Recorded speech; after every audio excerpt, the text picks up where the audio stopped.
Tonight on CBC Vancouver News. Grim numbers, grim reality. Metro Vancouver's homeless count hits a record high. Plus, new rules for where people can use drugs in BC. This approach doesn't mean that you have to give up your park.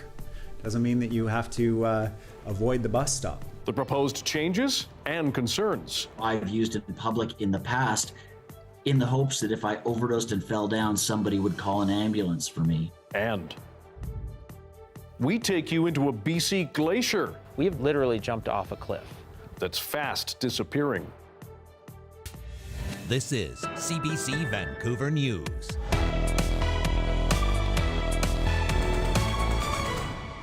Good evening, I'm Dan Burritt. Thanks for joining us. Anita is away. The numbers are stark, the reality is grim. A record number of people are experiencing homelessness in and around Metro Vancouver, the largest measured uptick since 2005.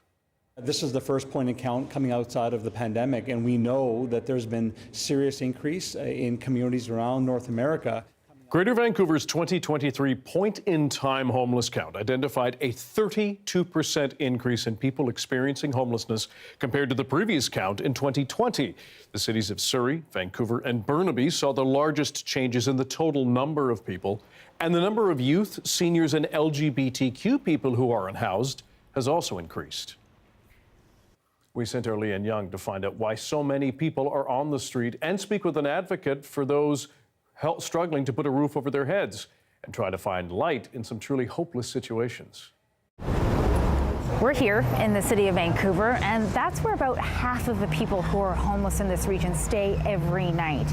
And based on the homeless count, that's more than 2,400 people a night. And organizers believe there are far more people than that.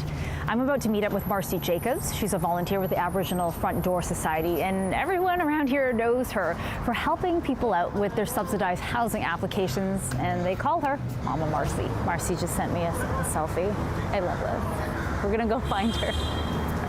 Hi, Mama Marcy. How are you? Good. Nice to see you. Hi, I'm Leanne. I've been coming out at 10 o'clock, midnight, and 5 o'clock in the morning. To try and get people to fill out housing applications?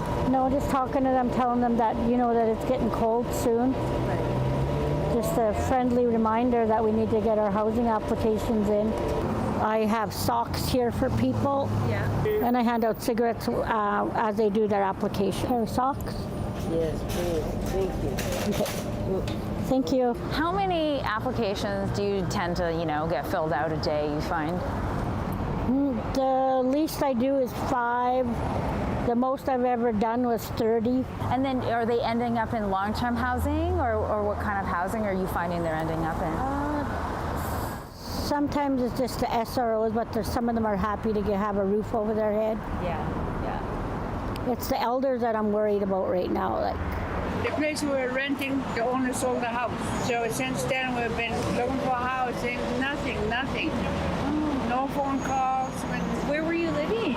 We're living on Dumfries, past Victoria. And how much were you paying for rent at your place in Dumfries? On Dumfries was $1,400 for 1-bedroom suite. Okay, and that was just like a private landlord that you were seeing? Yes. Right, yeah. And now it's and you haven't been able to find something comparable? Nothing. Yeah. What I'm worried about is my husband. Because he has cancer, one kidney removed, and now he has to wear a tube. So I have to be there with him all the time. I'm just stressed out, thinking this, thinking about that. And my husband take care of, he's a dear, but what can we do? Thinking about groceries and stuff. Oh, and my God. All the prices of that's going up too. And so Prime Minister asked for big food markets not to raise the prices up. How about housing, rental housing? Where are the people going to cook their food? It's funny, but it's not. Because I was going to ask you, when you hear politicians say, we're building, it'll be ready in 3 years. Yeah, in 3 years. What do you think? I told my husband maybe we should move back home where my father owns all the land, in Canada First Nations. Years ago, they gave all this land to First Nations, like for trapline and stuff like that. And where would Yukon, maybe we'll move up there. And live But your in the kids win- are here. Yeah, I know. I got a son and daughter, grandkids. Right. You know, they can't even help. There's no places to get rental, right? Yeah. Unbelievable. How If are it you wasn't feeling for it? Marcy, I hope we get a place.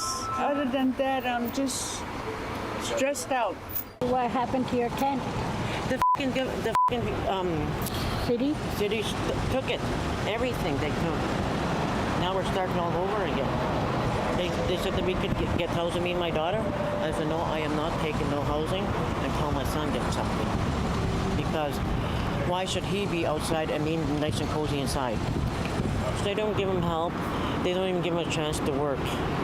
And they should at least give him 2 weeks to train if they're good at it. Yeah. You had a home at one point? Yes, I did. When was this? This was a while ago. It was a year ago or something like that. Okay, and so how long have you been homeless now? For just about a year. And so since the year that you've been, without a Hey, home, don't touch my stuff up there. Thank you. so in the year now you've been without a home, Yeah. where have you been staying? Here. This is my home. Sometimes when it rains, we go in the shelter, try to make sure he's really cozy. Hang on a second. And I don't really like to go in here. I don't care if it's raining. I won't stay with him. Over the last 2 years, do you feel like the number of people who are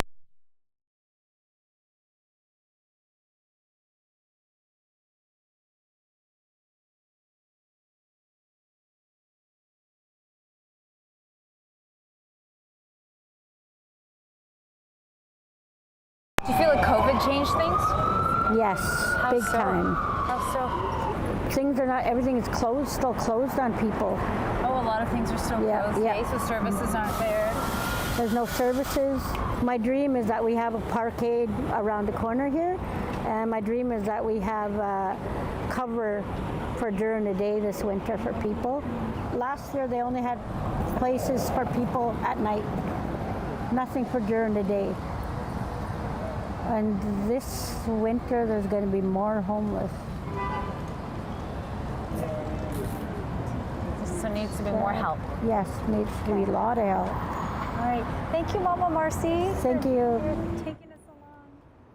Thank you. Now, as you heard, more than 2,400 people experiencing homelessness were counted in Vancouver alone. This is the first count since the pandemic. Joining us for a broader look is our municipal affairs reporter, Justin McElroy. Justin, what exactly has changed in the last 3 years? Things have gotten worse, Dan, to put it bluntly. As you said, this was the first count since right before the pandemic, and in the intervening 3.5 years, we've heard so much about a perceived rise in homelessness and mental health issues that go with it, and more people on the streets and electoral fortunes being changed as a result. But now, for the first time, we have quantitative data from this point-in-time homeless count. And you can see in the city of Vancouver, it is a record high, more than 2,400, increasing at a rate even more than we saw in 2015, 16, 17 or so. In terms of the trends, what we've seen is also an increase in the number of people, the percentage of people that say mental health is part of the reason and addictions that they are on the streets, as well as the percentage of people that say they have been homeless for more than a year. So certainly a lot of interesting policy information in this report based on all of the surveys done, and it'll be up now to politicians to look at all of this information and decide the best ways to try and move forward to change those trend lines and to improve the situation for those thousands of homeless people. This count, of course, goes beyond Vancouver. It looks at our entire region. Is it a different story outside this city? Well, this is interesting, Dan, because we talk so much when it comes to homelessness about the city of Vancouver for a lot of fair reasons. But we're more than just a city. It's a metropolitan region. And when you look at metro-wide homeless numbers, that increase is going up faster than Vancouver. You can see it's been a near doubling of numbers between 2014 and 2023, going up 32% region-wide. nationwide in the last 3 years. And you look at a broader number when you look at municipalities as well, individually. In Surrey, that we actually saw the highest increase by pure numbers of homeless people compared to 2020, even more than Vancouver. You can see Richmond, there was a near doubling over the last year. So these are issues that all municipalities in the region are facing. We're going to get numbers from the Fraser Valley and Greater Victoria later this year as well. And it really shows just how this is a regional and provincial issue in this province. A lot of different groups trying their best to rectify it, but it's much more than just Vancouver. Justin McElroy, thanks very much. Thanks, Dan.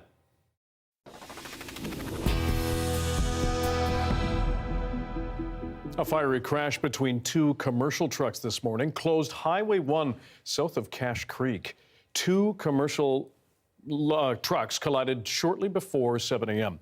A video posted online shows one of those trucks in flames, debris strewn across the road, as you can see. The RCMP says one of the drivers is missing, and they're not sure if they're hurt. One person was treated for minor injuries. Thankfully, no one had to be taken to hospital. The BC government has now introduced legislation to ban illicit drug use in many more public spaces. Mayors across BC have been calling for tighter rules since decriminalization was brought in January. Mira Baines has more on the proposed changes and the concerns.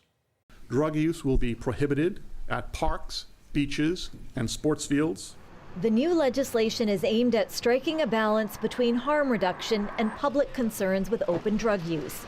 Premier David Eby says they don't want drug users to fear arrest. And to reassure communities that this approach doesn't mean that you have to give up your park. Doesn't mean that you have to avoid the bus stop. Doesn't mean that you have to give up your business in a downtown core. Last month, people were banned from using illicit drugs within 15 meters of places where children might be, like playgrounds, spray parks, or wading pools. Now the government is adding more public spaces to that list. The bill would prohibit illicit drug use within 6 meters of all building entrances, bus stops, parks, beaches, and sports fields. Some drug users are very concerned. I've used it in public in the past in the hopes that if I overdosed and fell down, somebody would call an ambulance for me, because there just isn't overdose protection sites all over the province. The government says the legislation is an important tool for police to maintain public safety. Police were very clear. They're not interested in criminalizing. What they wanted was a tool to be able to get people to move on and to be able to have an interaction with them to direct them to appropriate services. Some mayors say the changes are sorely needed. We need the folks in our community, the residents and the business owners, to hold that compassion so that they can help people who need help. But some of them are feeling threatened because they've also been the victims of assault, the victims of break-in, and they don't see a way through that. But Attrill says communities like hers still need more resources to treat people with mental health and drug addiction issues. The official opposition, BC United, says the rules ought to have been in place before decriminalization was approved. Mira Baines, CBC News, Victoria.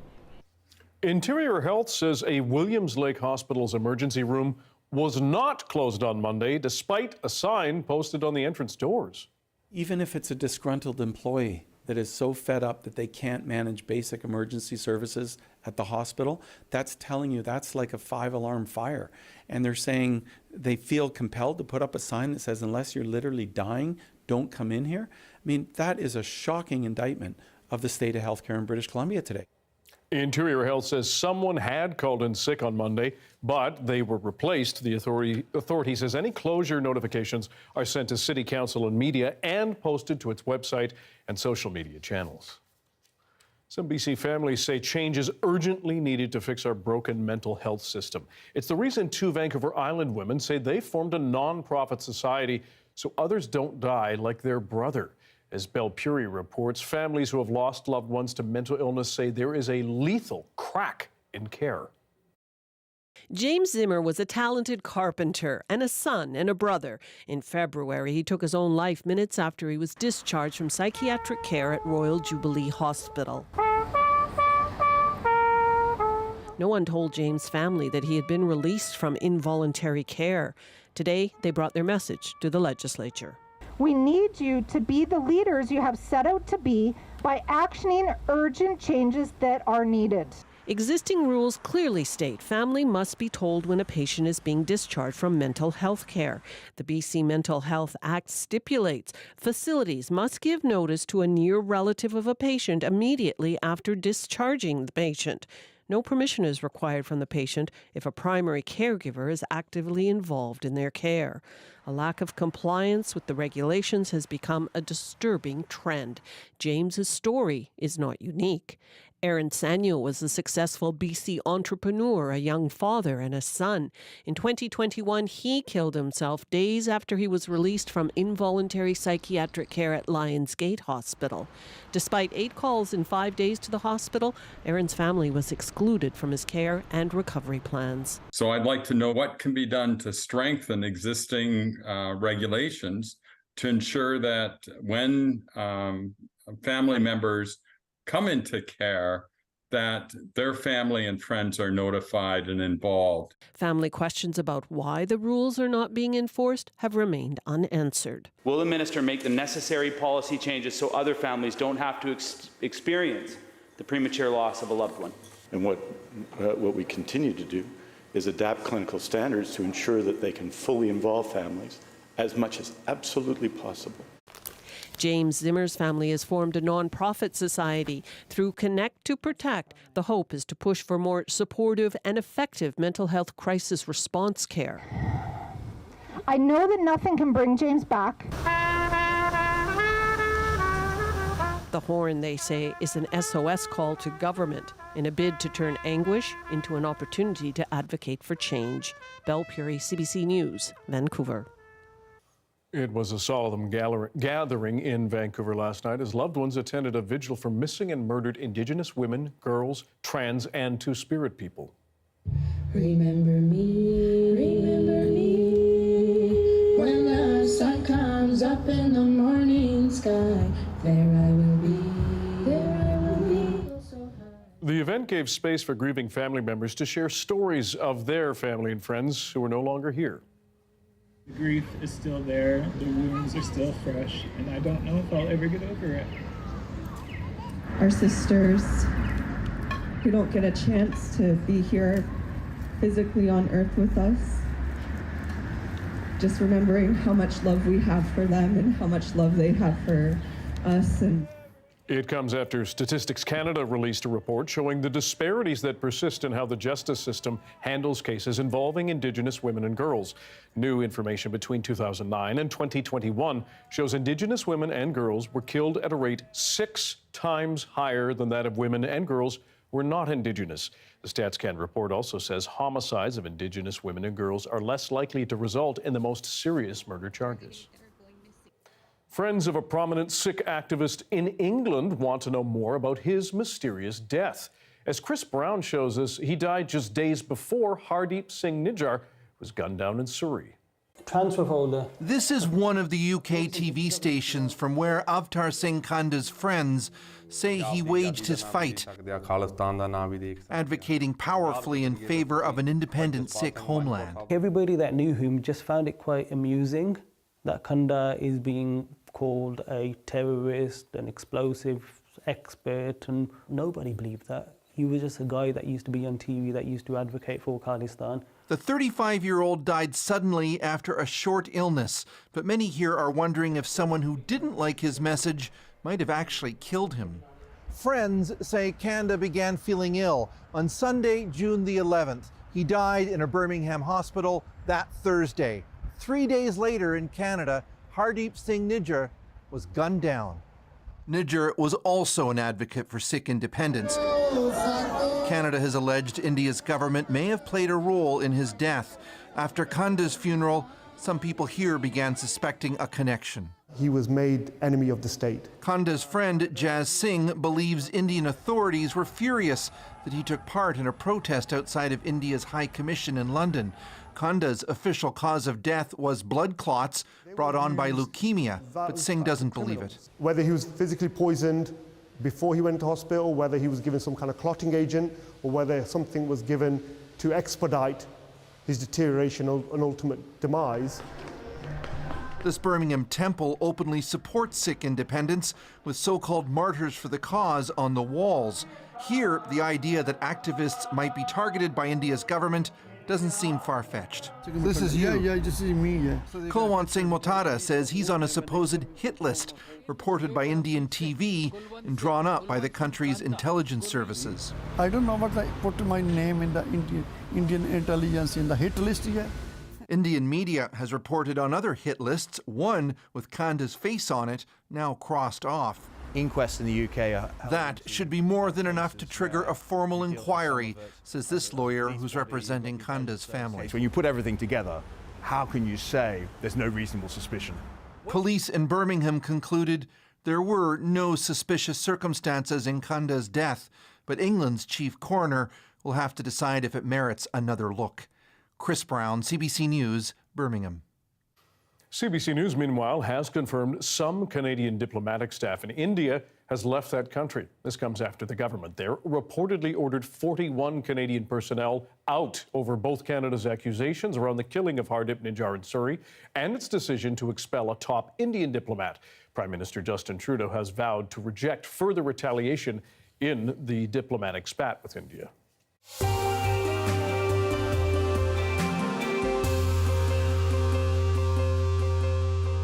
Scientists are calling record global heat last month unprecedented. And as Susan Ormiston explains, there has never been a month so abnormally hot since records began in 1940. Struggling to smother the deadly impacts of wildfires, this time in Albania, spurred on by parched soil and dry winds. As data confirms, September broke another global record. Copernicus, a climate monitoring agency, shows temperatures off a 30-year average every September, and all the red is above average, and this September, a red spike. It's half a degree hotter than the previous hottest September. So to break a record by half a degree from the nearest month is a huge amount. 2023 is on track to bust through a heat ceiling marked by extreme fires, floods, and heat. The data only underscoring the human costs. It's stunning. It's absolutely stunning. Feels like a new ferocious phase. It feels to me like we don't understand this very well. I feel like the climate system has a lot of surprises in store for us, and I don't think they're going to be pleasant surprises. What's driving it? Ocean temperatures, which started rising early spring, have stayed warm. Wildfires unleashed more carbon dioxide emissions, and that's on top of the high levels of fossil fuel emissions driving up temperatures. And El Nino, a powerful weather system, is adding warmth. It's huge. It's a super-sized El Nino. Canada echoes the global trend. Hudson Bay is about 4 or 5 degrees warmer than normal. Up in the Beaufort Sea, it's almost 3 degrees warmer than normal. In the Pacific and the Atlantic, and how the oceans go, so goes the kind of season you're headed to. Crunching the data on the climate crisis is part of a strategy to move towards more meaningful targets to bring down the heat. I would like to believe that we're at an inflection point. We've been like the proverbial frog in the boiling pot of water, and we haven't really started moving out of that danger in earnest. That's what we have to do now. In face of predictions that 2024 could top records today.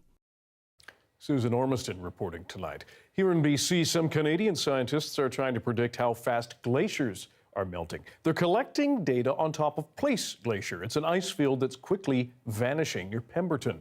Radio-Canada's Camille Vernet put on her crampons and followed that team for 2 days.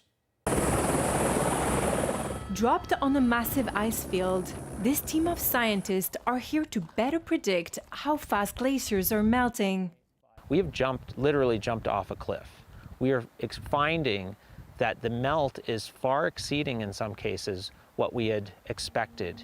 Since 1965, scientists have been monitoring the health of Place Glacier, and like many others, it's a glacier that's dying. Over time, this material has just been accumulating at this surface.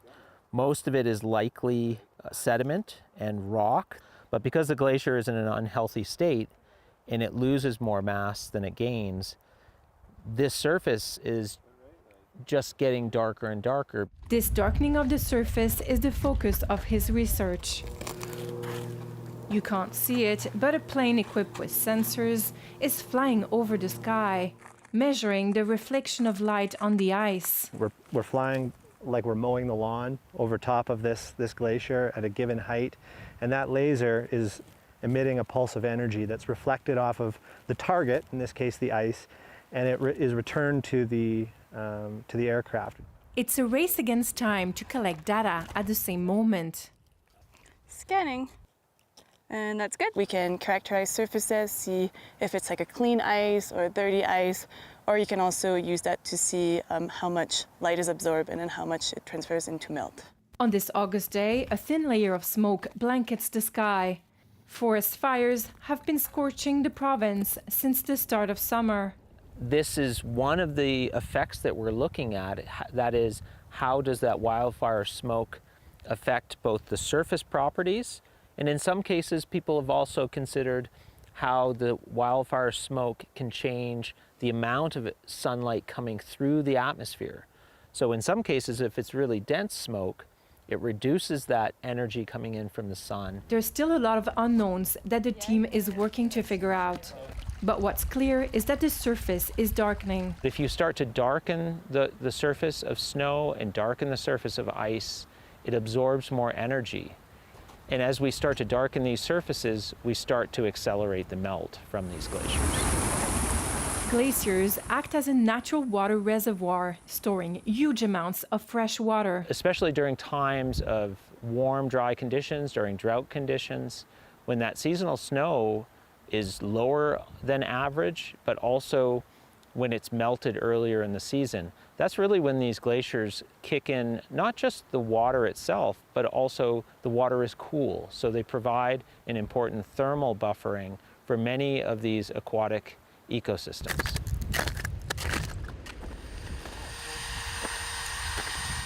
Every degree of warming is critical for the survival of glaciers.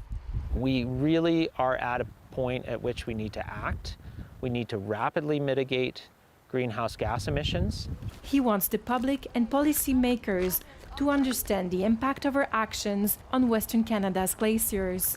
Camille Vernet, CBC News, Place Glacier near Pemberton.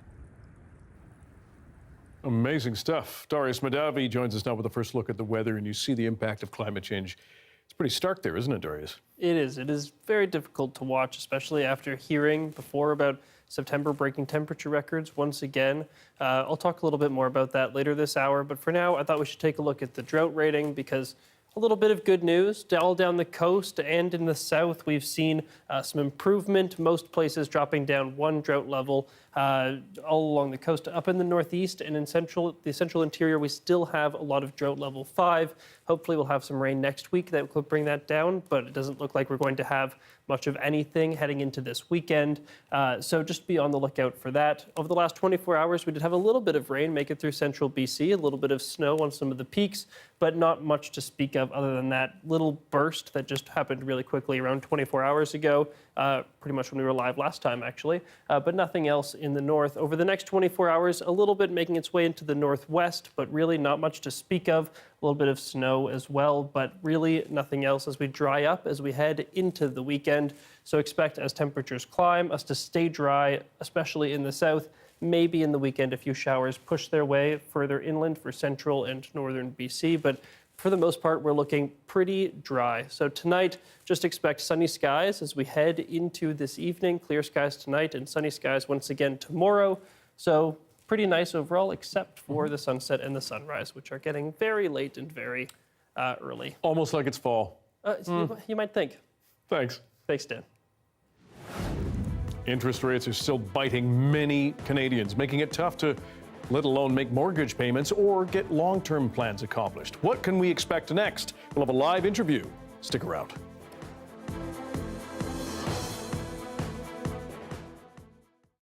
Hello to everyone watching our commercial-free live stream. Thanks for being here. A group of young Canadian students are speaking Gaelic to the world. The kids in Cape Breton are giving voice to a new animated online series that introduces people to that language. The CBC's Amy McNeil has more. She Mimi attending Mahadam. She know. This is Talking Planet, a series that uses common Gaelic phrases which help people learn the language. There are 5 characters that teach, and those voices? Well, they are all children that go to Rankin School of the Narrows. One of them is Malcolm McKenzie, who plays Momo. He takes a bath. He hates baths. He's a cat, so he hates baths. Animator Caddy Catlow is the creator of the series. She says she always wanted to help children learn new languages. This one's my pet project, I think. I mean, I've spent 25 years animating other people's stories, and you do your job and you invested in it. But I've just loved language ever since I was 6 or 7. Just always wanted to do some language things, and this is the one project I did myself that is all my interests in one big package. She says having videos like Talking Planet accessible, especially to children, helps promote and grow the Gaelic language. The series has even been shown worldwide, including at schools in Scotland. Theron O'Hanley's favorite part of playing Pip? Lappy. I get to share it with my friends, and I get to share voices. Teachers at the Rankin School helped match the voice actors to their characters. Their music room, which is also their Gaelic room, was transformed into a recording studio. That made the kids more comfortable recording their voices, even when they had to repeat their lines. We were very excited that she wanted to feature our student voices in her now worldwide project. It really brings Cape Breton Gaelic and Gaelic from the Iona area to a worldwide stage, which is very nice in this new age Gaelic world. Talking Planet is currently on YouTube, and a new series in Mi'kmaq is underway. Amy McNeil, CBC News, Iona.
It's a concerning sign of how current interest rates are hitting Canadians hard. A growing number of mortgages in this country now see monthly payments eaten up entirely by interest. And as the CBC's Philippe de Montigny tells us, that means they're not paying down the mortgage at all. La balance, le paiement. Michael Girard-Courty has a variable rate mortgage for his duplex. Because of his fixed payments, the portion going to interest ballooned. Last month, he only paid $23 towards the principal and more than $1,100 in interest. I wasn't happy when I saw that. At first, I thought it was actually a mistake. The time it will take to pay off his mortgage nearly doubled, from 25 to 47 years. He worries another rate hike would push him into what's called negative amortization, a situation where his monthly payment isn't enough to cover all of the interest owed, meaning his mortgage would actually grow month after month. Instead of paying it off, well, I'm gonna get just in more debt. This is already the case for about 20% of residential mortgages at 3 big banks, TD, BMO, and CIBC. These negatively amortizing loans amount to more than $128 billion. It shouldn't be allowed. I know that most lenders in this situation, what they do is they increase your payment. The three banks tell CBC News their clients can refinance their loan, pay out a lump sum, or increase their monthly payments, but many can't afford it. It's an alarming situation considering the times that we're in right now. Canada's Superintendent of Financial Institutions says $250 billion worth of mortgages have had their amortization period extended beyond 35 years. I think both banks, financial institutions, and borrowers would be better off if the prevalence of this product was less. The bank regulator plans to crack down on negatively amortizing loans to rein in the risk faced by lenders and their clients. It plans to update its rules and guidelines later this month. Philippe de Montigny, CBC News, Toronto. So for more on what this means for those with a mortgage or trying to get one in BC, we're joined by Tom Davidoff, an associate professor at UBC's Sauder School of Business. Tom, about 1 out of every 5 home loans at TD, BMO, CIBC are now negatively amortizing. That's across this country. What would you say to people trying to get into the market or those struggling to keep up with mortgage payments, as we saw in that story? Right. So the big problem is that borrowers are facing higher interest costs. So many Canadians bought homes, in the last decade when you were looking at, somewhere between 1% and 3% interest rates. And today you're way, way above that. And that means if you've got a variable rate, immediately you owe more interest and your payment is paying down less principal. Even with a fixed rate, people are going to have to renew their loans. And so there's going to be payment shocks for almost everybody. So we heard the Office of the Superintendent of Financial Institutions in the story, planning to implement new guidelines for banks and mortgage insurers. What do you think ought to be included in those new guidelines? Well, I have to say, I'm not too worried about the problem of amortization getting extended, people building up, possibly even building up debt, certainly not paying it down rapidly. What I'm more concerned about is the risk of people not being able to make payments. If we look at the U.S. experience, people, you need your home to be worth less than you owe to even think about default. But where people really default on their loans is when they can't afford payments. And I think affordability of payments is a bigger concern to me than amortization slowing down. So a standard period of time over which a mortgage will be paid off in Canada has been 25 years, but during that life of a loan, adjustments can be made. How does a longer amortization period impact people making the payments beyond what we've heard? Well, mostly it's forbearance, right? Because if you don't do negative amortization, that means your payment goes up with interest rates. So I think the issue is people are being allowed to pay down their debt a little bit more slowly between mortgage loan renewals than they would have been if you had variable payments like you typically do in the US, where the payment just moves with the interest rate. And finally, just to wrap up, appreciate your time. Is it that people need some relief from the higher interest rates that they're paying? Yeah, I think the reason for fixed payment with a variable interest rate, the idea is let's make sure people don't get into payment trouble too quickly. The increase in interest rates has been really large and really prolonged. And if it keeps on going longer and longer, again, the worry isn't so much that people's loan balances won't shrink. The big issue is that people might default because they can't afford payments. Tom Davidoff, an associate professor at UBC's Sauder School of Business. Thanks for joining us, Tom. Much appreciated. My pleasure. Thank you, Dan. Is your grocery bill about to get smaller, or at least not go as high as it has? The Liberal plan to cut costs after the break.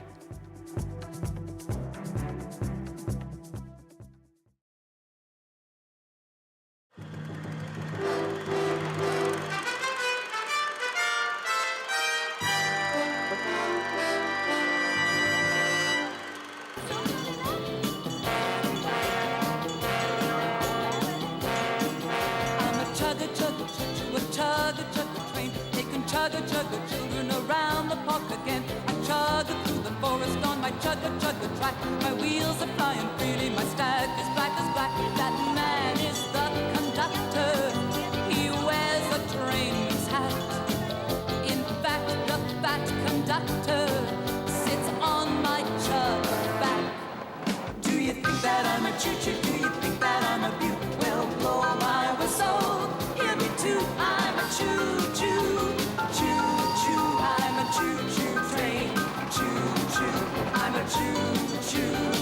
coming round the track again.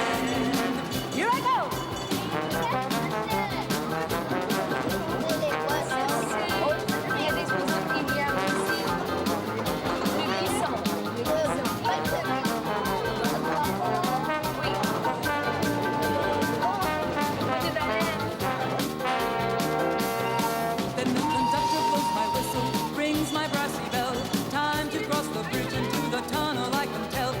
Dark and darker, keep my wheels tight on the track. Kids scream, I see sunlight, brought them safely back to the station, Redwood Station. Home sweet home, always the same.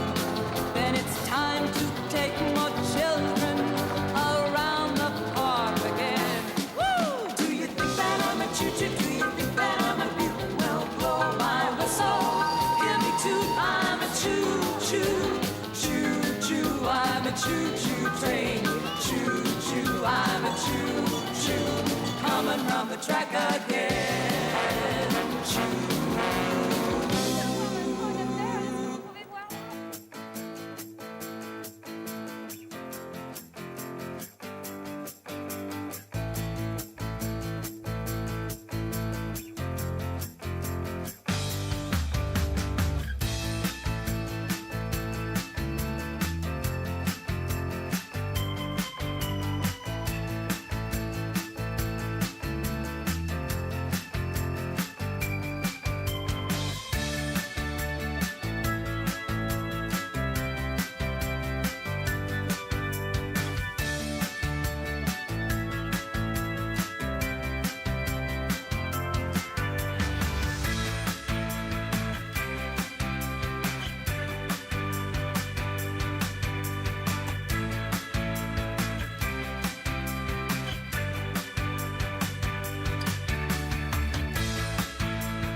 The federal government has now announced results from last month's meetings with the heads of major grocery chains to try to find ways to ease food prices.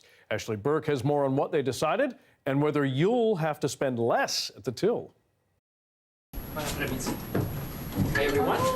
After watching grocery prices soar and their poll numbers drop, the Liberals say they've acted. I can tell you, I've been looking at some flyers this morning, and you already see action in terms of different grocers adjusting ahead, obviously, of Thanksgiving. Will you lower prices? Will you lower prices? Last month, the government called the CEOs of Canada's 5 largest grocery stores to Ottawa and gave them an ultimatum. Come up with a plan by Thanksgiving to stabilize food prices or else face taxes. Every day is a good day to fight for Canadians. Now the industry minister says initial commitments from the CEOs are coming in. Starting soon, Canadians will be able to see rollout of actions such as discount across a basket of food products, price freezes, and price matching campaigns, to name a few. Francois-Philippe Champagne says he's the only one who knows what each grocery store is proposing and won't share the details publicly because they are competitors. Some say that isn't good policy. We had a government whose poll numbers were getting worse, who are getting significantly hit on the concept of affordability, and came up with, frankly, what feels a bit to me like hand waving to say, look, things are getting better in a time when they're getting better anyway. And so both the grocers and the government will be able to say, look, this is working. In question period, the Conservatives blamed the Liberals for the cost of turkey. I'm suggesting to Canadians to buy a turkey at $120. I found a butterball for him, Mr. Speaker, $30. Order. The picture of the turkey during the Conservative years was a big, plump, beautiful bird, whereas right now it's a skimpy, shrimpy little thing that looks like it's been taxed to death. Mr. Speaker, why won't they get off the back of the turkey so that we can have a nice dinner for Thanksgiving? This is not a joke, Mr. Speaker. Canadians expect action. That's what we've taken this morning with a 5-item action plan. It's now up to grocery stores to decide when it will roll out these changes being privately proposed, making it unclear if and when Canadians can see a difference at the grocery store checkout. Ashley Burke, CBC News, Ottawa. Fatima Da Silva is the executive director and executive chef of the Nourish Cowichan Society. It provides meals to school children in that part of Vancouver Island. She says she welcomes the announcement from the feds, but is concerned about the timing. We have quite a few families that we have seen coming forward. Our program mostly supplies food to school children, but we also support some of the children with weekend programs. And we're seeing families coming forward, really a risk of not being able to afford to feed themselves. The prices are already high. So what I would like to see is a reduction on price, not just the freezing of those prices, but seeing those prices coming down so it is more affordable for the families.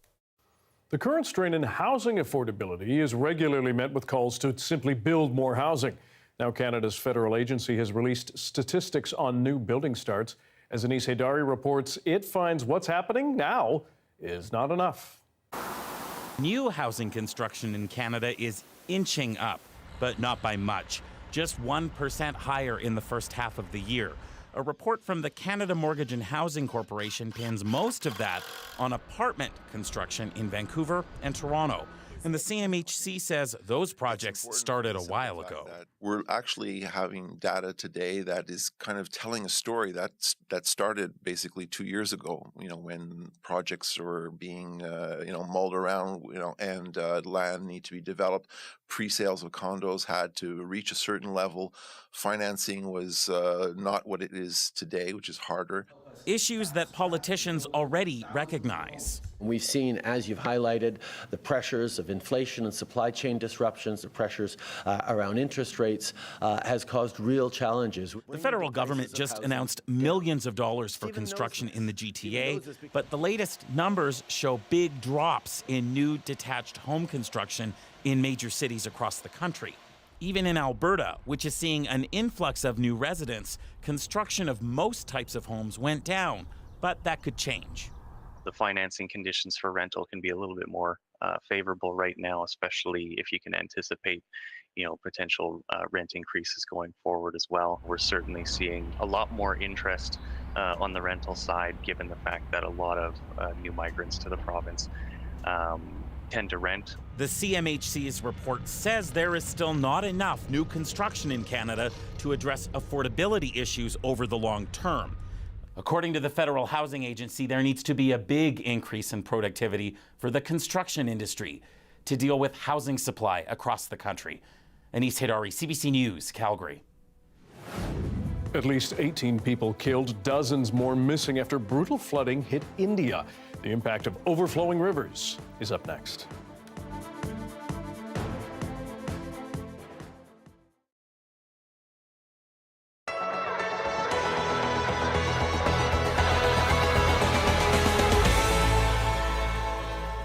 The Saskatchewan government has been concerned about the potential economic fallout of Canada's relations with India. 2 weeks ago, the province asked why it was not informed that Canada halted negotiations over a new trade agreement with the country. Now, that issue is on the back burner due to recent developments. And people who do business with India say they're keeping a close eye on the situation. Geopolitical risks are a major part of agriculture. And, again, the current crisis between Canada and India is something we're watching very, very closely. We're really quite certain that, in the end, after all of the political issues are more visible, the people of Canada and India have a long-term partnership that works for both nations. Al-Khatib's company is one of the largest of its kind in the world. He says Canada has the arable land and water that India does not and can produce more food more efficiently. He says India needs Canadian products. For example, more than 50% of lentils imported into India originate in Saskatchewan. And I'm optimistic that the geopolitics and the current situation, give a chance that agriculture and food should be left out. I mean, in every crisis in the world, even when we impose the strictest economic sanctions on a country, we exclude basic foods from those sanctions. Saskatchewan's Minister of Agriculture was asked about the effects on Saskatchewan's producers and companies. He says the situation is evolving. We just heard, that there has been, some of the brokers are having challenges about deliveries and that side of it. So that's all I've heard. And as I said, it's just what I've heard, and we're just following it up. As of right now, we're still just following it. CBC spoke to a farmer who grows peas and lentils east of Saskatoon. Those products are indirectly sold to India. He says it's too early to tell what the potential impacts could be on farmers here. Adam Hunter, CBC News, Regina.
Hey, I'm Johanna Wagstaff. And hi there, I'm Rohit Joseph. And we're asking for 10 minutes of your day to go through the 10 things that the UN recommends we can all do when it comes to climate change. Please don't leave. No. And also, the things aren't new. We are just wired to not do them. We promise you to help you figure out your brains, and you and your people can make better choices to combat climate change. 10 Minutes to Save the Planet is available now on CBC Listen and everywhere you get your podcasts.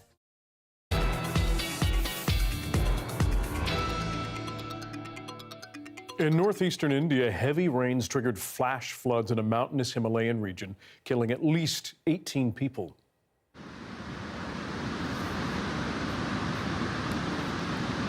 Local officials say a glacial lake burst its banks and swamped several towns.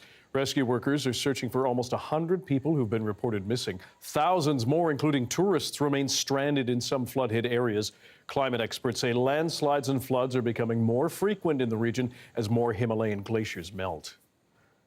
Darius Madavi joins us now with the forecast. Darius, let's start in India and with more on what's happening there. So I just thought we should take a look at where exactly this flooding is happening. The rain hit pretty hard all through here, but the worst of it was in Sikkim, the state of India, right here, right nestled in the Himalayas. So the lake that burst its banks is right here. It's a glacial lake, and the lake shrunk a ton just because the banks burst and so much water rushed out. So between that and the flash flooding and all the rivers overflowing, flooding has been happening throughout this region over the last 24 hours. So something we're going to keep an eye on and probably check in on again tomorrow when we can get some satellite imagery. I also wanted to touch again on the September temperatures. I know we heard about just how drastic the anomaly was, but just look at the graph here. 0.5, a full half degree higher than the previous record for September, and 1.75 degrees Celsius above the pre-industrial average, meaning the third month in a row where we've broken that 1.5 degrees Celsius threshold set by the Paris Climate Accord. I know this is a little bit overwhelming, but this is just showing daily temperature anomalies going back to 1958. What I want to emphasize here is look how much darker red the last days of September have been. And also, in past El Nino years, like if we were to look here at 1995, 1996, it's usually at the end of September that we start to see temperatures start to spike. But here we started seeing that well back in July and August, meaning that as El Nino continues to contribute to these temperature records, we're going to see them continue to spike much, much more. So here's just a few of the things. Global warming, the main driver of these temperatures, but El Nino can have a big effect, and we haven't started seeing that just yet. As it continues to build, we will see it more and more. I also wanted to show, we heard an Environment Canada scientist talking about the temperatures in Hudson Bay, ridiculously warm, especially by the shore. So something we're going to keep an eye on and probably check in on again when we hear more about whether we're on track to really break those records. Here in BC, we are having a warm spell, nothing like the really anomalous temperatures elsewhere in the world, but we're heading into some pretty warm days ahead. We've got a pretty nice weekend coming up if you want to get outside for Thanksgiving. Really just staying warm, getting a little bit warmer as we head into Saturday, probably going to be our warmest day before things come down a little bit on Sunday. For tomorrow, we see that clearing pattern that we've been talking about the last few days as sun spreads through the south and then makes its way up north Saturday. And so here in Vancouver, we've just got nothing but sunshine in the days ahead, and then a little bit of rain as we get into next week. More than likely going to come on Monday now. Seems pretty certain. Okay. Thanks very much, Darius. Thanks, Dan. A popular BC tourist destination has been ranked best small city in the world by readers of a luxury travel magazine. We'll tell you more on who the winner is after the break.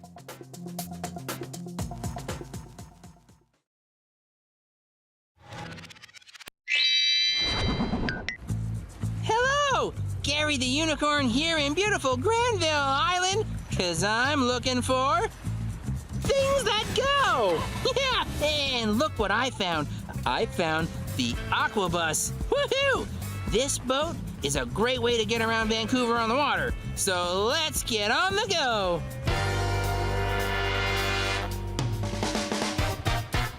Woohoo!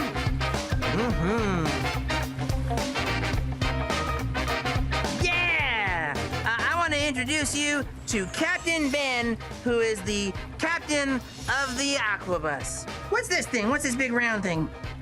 So right here we got the wheel of the boat. This will help me control where I want to take the boat. The wheel on the boat goes round and round, round and round. Did you know what I did there? Oh, Captain Ben, what is that amazing stuff up there? So over here we got our radios, just so that we're able to talk to the other aquabuses on the water. Oh, really? Attention, other aquabuses. This is Gary and Captain Ben, and we would very much like to have some sandwiches before we go. All aboard! Oh, here we go! Captain Benny's getting a little close. We should honk that horn. Wow, that was so awesome. Thank you so much, Captain Ben. Yeah, we always love having everyone down here. Oh, wow, you know what? They never gave us our sandwiches. You wanna go get a sandwich with me right now? Yeah, that sounds good. Yeah, come on, let's go. We're gonna go. Maybe I'll have some clam chowder too. Do they have clam chowder here?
Hi, I'm Amy Bell, and here's what's in your CBC Vancouver inbox.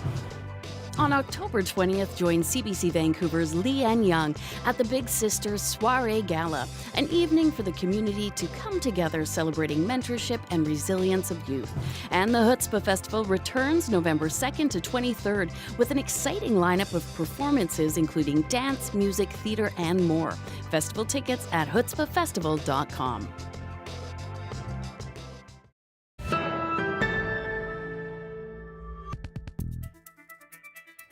Call it huge bragging rights for BC's capital. With its heritage charm, oceanfront parks, and spectacular vistas, Victoria has been named the world's best small city.